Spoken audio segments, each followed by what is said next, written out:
Muy buenas a todos y a todas. Volvemos a vernos para seguir avanzando en el curso de metodología de la enseñanza de baloncesto y seguir profundizando en el tema 1, dedicado a las bases neurocognitivas para la adquisición y el desarrollo de las habilidades específicas en baloncesto. Después de la introducción que nos hizo David sobre cuáles son las características esenciales que definen nuestro deporte y por ende cómo deberíamos virar para una enseñanza basada en una pedagogía no lineal, es momento de profundizar en cómo es el jugador de baloncesto mientras que toma decisiones durante la competición y las situaciones reales. Esto nos va a ayudar a entender las bases y los mecanismos que hay detrás de lo que entendemos como técnica y esa conducta que se define por su gran capacidad de eficacia, pero también por su flexibilidad y adaptación a los cambios que se están produciendo momento a momento durante el propio partido. Bien, eh, por tanto vamos a analizar inicialmente cómo es la toma de decisiones de un jugador experto. Bien, el índice de este vídeo constaría de 4 partes. Primero vamos a analizar los dos sistemas que poseemos a la hora de tomar decisiones. En segundo lugar, vamos a profundizar, vamos a conocer un poco mejor cómo actúa el jugador experto durante la competición. Vamos a definir por tercer lugar el sistema de control cognitivo que permitiría ese comportamiento flexible del jugador. Y por último, daremos unas pinceladas de las características esenciales del cerebro predictivo y que nos ayudaría a entender mejor lo que está ocurriendo a la hora que toma jugadores decisiones tan eficaces como lo hace el jugador experto. Para que entendáis los dos tipos de sistemas que poseemos a la hora de elaborar decisiones o juicios, os voy a poner un ejemplo. Por favor, intentad dar una respuesta mental rápida a la primera pregunta que os voy a hacer. Si un café en un vaso para llevar cuesta 1,10 € y si el café en sí cuesta 1 € más que el vaso, ¿cuánto cuestan el café y el vaso por separado? Rápido. Lo primero que te viene a la cabeza es que cuestan por separado 1 € el café y 0,10 € el vaso. Esto lo hacemos porque confiamos en nuestro procesamiento rápido, intuitivo. Porque en ocasiones matemáticamente hemos dado respuestas eficaces a estos problemas, pero tiene trampa, requiere pausa, requiere deliberación y por tanto un sistema más tranquilo, más razonado. En realidad esa respuesta no es correcta. Hay dos ejemplos más que siguen teniendo esa pequeña trampa de que si das respuestas rápidas nos equivocamos. Esto suele pasar en el sistema 1 cuando los contextos son ambiguos y tienen estas pequeñas trampas. Bien, estos dos sistemas, sistema 1 y sistema 2, están definidos por la velocidad con la que soy capaz de tomar una decisión o generar un juicio. El primero es rápido, es intuitivo, es automático y el otro es lento, es deliberado, requiere procesamiento de la información mediante la razón. Lo que pasa es que nuestra conducta está casi siempre guiada por el sistema 1. A base de repetir nuestra vida cotidiana, hemos generado hábitos y aparentemente no hacemos conductas sin esfuerzo, sin coste energético y sin prestar mucha atención a lo que hacemos. Esto también pasa en el deporte. Nuestras acciones son respuestas que se disparan en presencia de estímulos que están allí en el entorno y que nos permiten anticipar lo que puede ocurrir después a partir de generar reglas. Si ocurre esto, si ha ocurrido anteriormente esto y después ha venido esto otro, cuando aparece lo primero me preparo y predigo que puede venir lo segundo. Esto se produce cuando el volumen es elevado en esas condiciones que se repiten y esto pasa en los deportes. Estos hábitos, por tanto, son básicos en los deportes y están guiados por objetivos que inicialmente no han guiado. Por ejemplo, ¿cómo supero el defensor? ¿Cómo genero espacio para generar un tiro? Todo esto nos permitiría, por tanto, tener una respuesta rápida y automática, sin pensar mucho en lo que está ocurriendo ni usar demasiada atención que queda libre para poder pensar en la siguiente acción o en los cambios que se están produciendo. Estos objetivos, por tanto, llevarían a adaptar constantemente el comportamiento a las condiciones cambiantes del entorno. Y como bien vimos en el curso de Clini de la Zubia, nuestro comportamiento creemos que está basado en la razón y en la deliberación, pero nuestro comportamiento habitual es más intuitivo, más emocional más del sistema 1. Es el elefante y en cambio el sistema deliberativo es el dueño del elefante. En realidad el elefante tiene mucha autonomía y va decidiendo y ejecutando sin hacerle mucho caso a su dueño. Así que el comportamiento del jugador, en su gran mayoría, decide sin esfuerzo. No son meditadas las decisiones que toma y ni siquiera son conscientes. Son automáticas respuestas a estímulos que están en el ambiente. Si analizamos un estudio que nos lleva a llevar a esta conclusión, podemos ver el clásico de Marcus Rath, en el que experimentó con jugadores tanto novatos como con mucha pericia de balonmano. Se les pidió, tras visualizar un vídeo, que decidieran lo más rápido posible qué sería lo mejor en cada situación. Bien, los más expertos, cuando decidían a la primera, sin mucho tiempo, sin pensarlo, su tasa de acierto era muy elevada, como podemos ver en la primera columna. En cambio, en la medida que se le pedía que reflexionara su respuesta, a mayor tiempo de reflexión, más errores y más tasa de acierto disminuía. En cambio, los novatos les pasaba lo contrario. Más tiempo, más posibilidad de que su respuesta fuera mejor. Esto significa que en realidad cuando el jugador decide, lo hace de forma tan automática que hay un proceso directo de percepción-acción. No se pasa por esa decisión racional. Si analizamos el comportamiento, por ejemplo, de jugadores expertos cuando ejecutan, pues lo que vemos es que en este caso se analizó diferentes jugadores de fútbol con diferentes niveles de pericia y llegando hasta analizar el cerebro de Neymar, y lo que se vieron es lo siguiente. En la medida que el jugador tenía menos pericia, menos experiencia o menos nivel de haber llegado más lejos, el jugador aficionado necesitaba muchas áreas cerebrales para poder tener el control de la pelota mientras que se le daba instrucciones.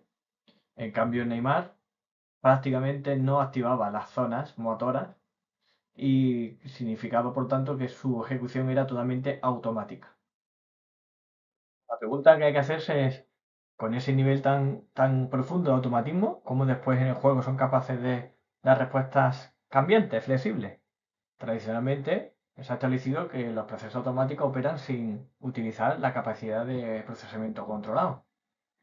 Se pensaba que esos procesos automáticos se ejecutaban debido a la aparición de estímulos en el entorno más que por las intenciones de la persona, por lo que eran inflexibles.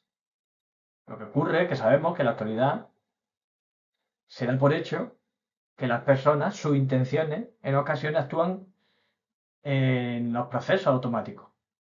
Como dice Kahneman, premio Nobel de Economía y el creador de la terminología de Sistema 1 y Sistema 2, el pensamiento lento o Sistema 2 acepta las sugerencias del pensamiento rápido con escasa o ninguna modificación. El sistema 2 se fía, por tanto, de las intuiciones.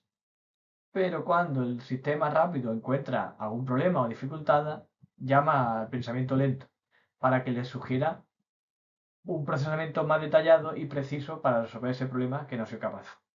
Será, por tanto, necesario que el deportista tenga activos, en este caso, en su memoria de trabajo, las intenciones, los objetivos de juego que están guiando el comportamiento y que, por tanto, le permitirían usar ese cambio a sistema 2. Para entenderlo mejor, pensar en un aeropuerto.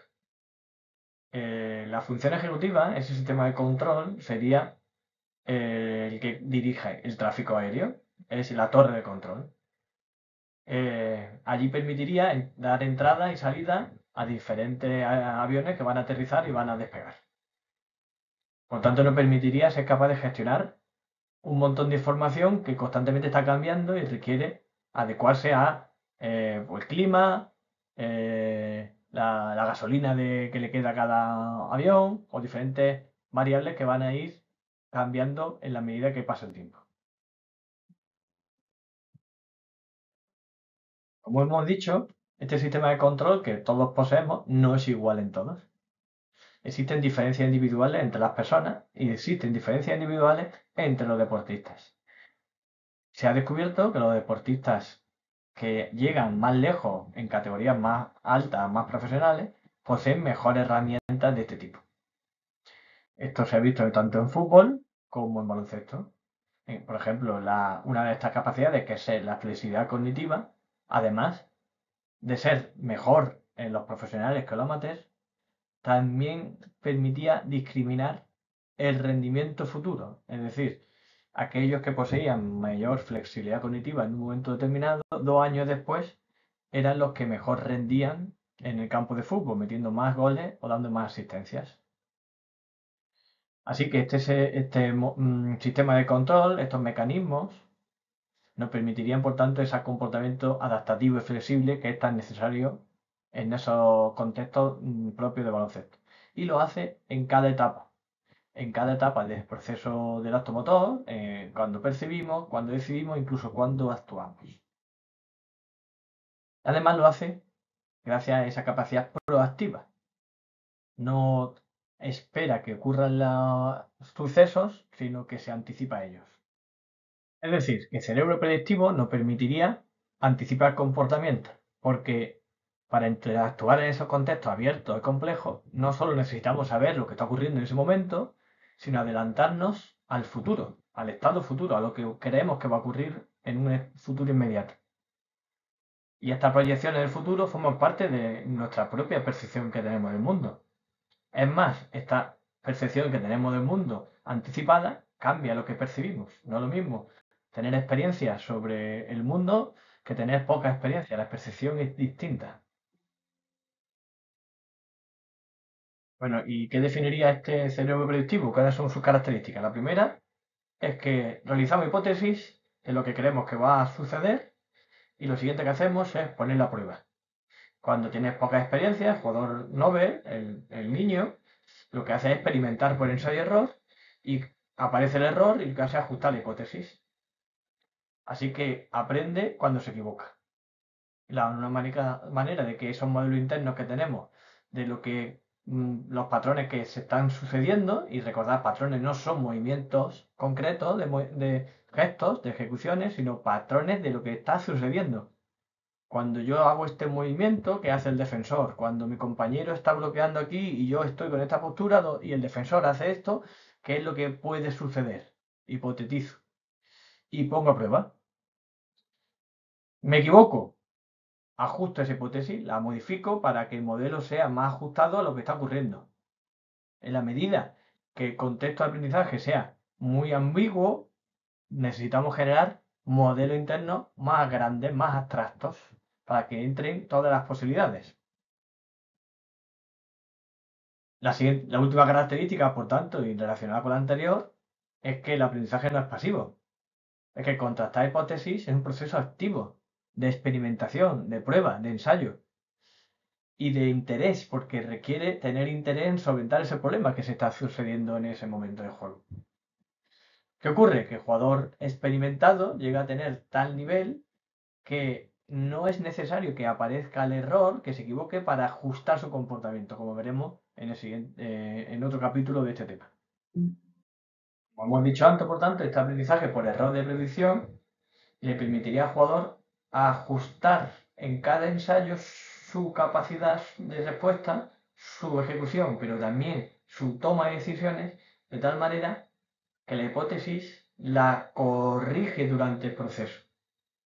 Y eso se guarda, ese modelo interno es mejor, porque en la medida que ese comportamiento ha sido eficaz, modificaría el modelo para ajustar a las nuevas demandas. Lo que hace, como hemos dicho, es que el jugador imagina las consecuencias de poner a prueba su hipótesis y cuando lo hace y la hipótesis es errónea, se genera una emoción que el cuerpo dispara, negativa o positiva, y que procesamos para ajustar nuestro comportamiento. La próxima vez que se enfrenta a ese problema, al imaginarse esas consecuencias, sentirá dicha emoción.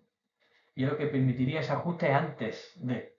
Es decir, en el momento de la acción motora, en este caso, imagínate que estamos jugando uno contra uno, voy votando y veo dónde está el cuerpo de la defensora y el espacio disponible cerca de la línea de fondo, En el siguiente bote tengo que decidir si me aproximo para contactar con ella, si me alejo y hago un bote más bajo para evitar que me la quite, si hago un bote de protección y vuelvo hacia atrás, tengo que tomar decisiones. A la medida que lance la decisión elegida, soy capaz de reajustarla brevemente porque siento la emoción que he tenido anteriormente en otras ocasiones de éxito o fracaso, me vuelven a.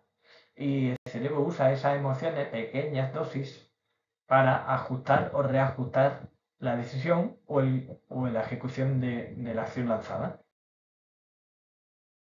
Así, y ya terminamos. Como resumen, podemos decir que decidir depende del sistema que tenemos para procesar la información, que los sistemas de control se encargan de gestionar la incertidumbre y los conflictos del entorno abierto y ambiguo, que el control permite una respuesta más a controlar los automatismos para dar una respuesta más flexible a nuevas situaciones o situaciones inesperadas, que el control cognitivo permite detectarle el error incluso antes que se produzca y por tanto un desarrollo de conducta anticipativa y más eficaz. Y hasta aquí la lección de hoy. Para cualquier profundización tenéis esta referencia y en material docente os dejaremos algunos apuntes que os dé posibilidad de leer detenidamente todo este nivel de complejidad y por tanto asimilarlo con más detenimiento. Hasta la próxima.